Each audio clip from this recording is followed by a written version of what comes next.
ACAPI signifie Aquitaine Afrique Initiative. C'est une association qui est née en 2007 et qui travaille sur 3 missions essentielles. Ici en France, nous avons 2 programmes qui sont très importants, l'accueil et l'accompagnement des étudiants internationaux. Donc on a expérimenté ce guichet et puis on s'est rendu compte, plus les années passées, plus les étudiants voulaient nous voir. On a commencé la première année à recevoir 47 étudiants. L'année dernière, nous avons reçu 650 étudiants. Et un deuxième volet qui nous tient véritablement à cœur et dans lequel le printemps de la diversité rentre, c'est tout ce qui touche à faciliter le dialogue interculturel et à mener des luttes contre les discriminations sous toutes les formes. Et un troisième volet, celui-là s'adresse vers les pays d'origine, donc en Afrique francophone, où nous mettons en place des projets de développement solidaire avec des coopératives, des ONG, des GIE, etc.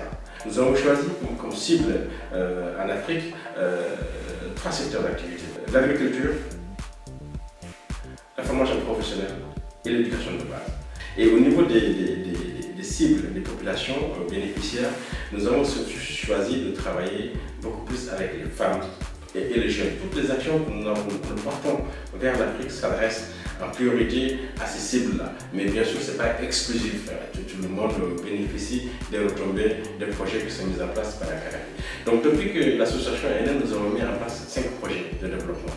Le premier projet, c'est en Côte d'Ivoire, avec une coopérative agricole de femmes à Issia, le canton de Zabou en Côte d'Ivoire. Nous avons mis en place avec ces coopératives IFEDES, Union des femmes pour le canton de Zabou, 2 séances, une séance de formation, toujours l'acquisition de compétences pour nous qui est important dans la gouvernance de la coopérative, dans la gestion de la coopérative, et après, un deuxième niveau d'accompagnement technique, où là maintenant, avec des ingénieurs ivoiriens, des ingénieurs locaux, à les former et puis surtout à mener ensemble une campagne risicole de A à Z pour qu'ils maîtrisent mieux les techniques de mise en place de cette culture. Ça, c'est le premier projet qui a été financé par le Forum, par la région Nouvelle-Aquitaine, par le PNUD à Abidjan. Le deuxième projet que nous avons, c'est au Sénégal.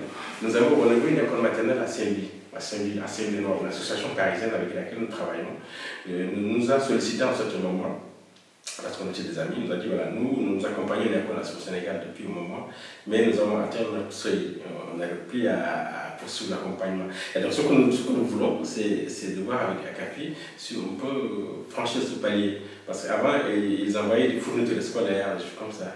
Et on s'est dit, bon, nous, on va essayer de voir les choses différemment. Toujours, dans les projets de développement, il faut que ce soit les bénéficiaires qui définissent les priorités.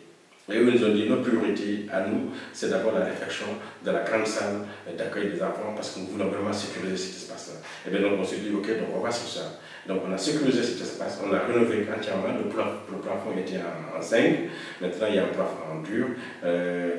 L'école est sécurisée, les enfants peuvent maintenant venir à l'école sans problème, et les parents de la ville sont rassurés. Et surtout les mamans, qui sont très importants, peuvent aller vaquer à leurs occupations sans s'inquiéter.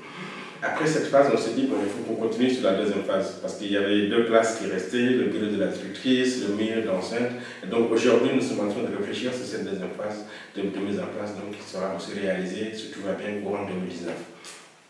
Le troisième projet, c'est la République démocratique du Congo. En République démocratique du Congo, nous avons travaillé avec l'association de Carrefour, c'est une ONG très importante. Et ça, c'était un projet aussi intéressant parce que les jeunes qui étaient formés, qui avaient fini, mais qui ne trouvaient pas de travail. Ils nous ont dit, bon, si on peut les aider à s'insérer dans la création d'activités génératrices de revenus, eh bien, ce serait parfait.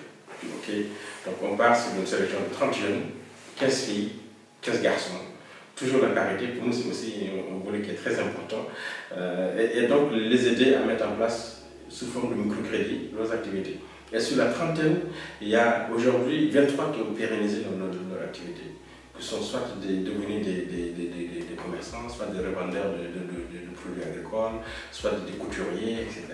Et le quatrième projet, c'est sur l'agriculture aussi. On a travaillé en Mauritanie. C'est pareil, nous avons fait le même schéma qu'en Côte d'Ivoire. Une première phase de formation de la coopérative pour monter en compétences dans la gestion de la coopérative, administrative, financière, etc. L'acquisition d'un tracteur pour mécaniser, parce que vous imaginez, cette coopérative exploite 130 hectares. Grâce au soutien de la région Nouvelle-Aquitaine, grâce au soutien du Forum. Donc on a acquis un tracteur qui aujourd'hui permet donc de labourer ce périmètre sans problème. La deuxième phase, c'est la phase la plus importante pour nous parce que Parce que la coopérative, elle pratique de l'agriculture irriguée, pas des motopompes à gazole qui coûtent très cher, qui polluent.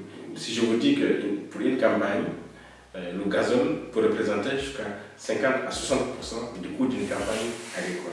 Donc vous imaginez, ils nous ont dit, bon, si vous pouvez nous aider à trouver une solution, ce serait bien. Et on a réfléchi ensemble, on a consulté, et puis on nous a dit qu'il y a des techniques qui existent maintenant.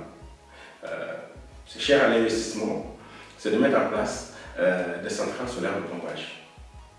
Je dis, ben, pourquoi pas, on y va, c'est d'accord, c'est cher, c'est compliqué, mais on va chercher. La rencontre de la Fondation EDF qui nous a soutenus tout de suite.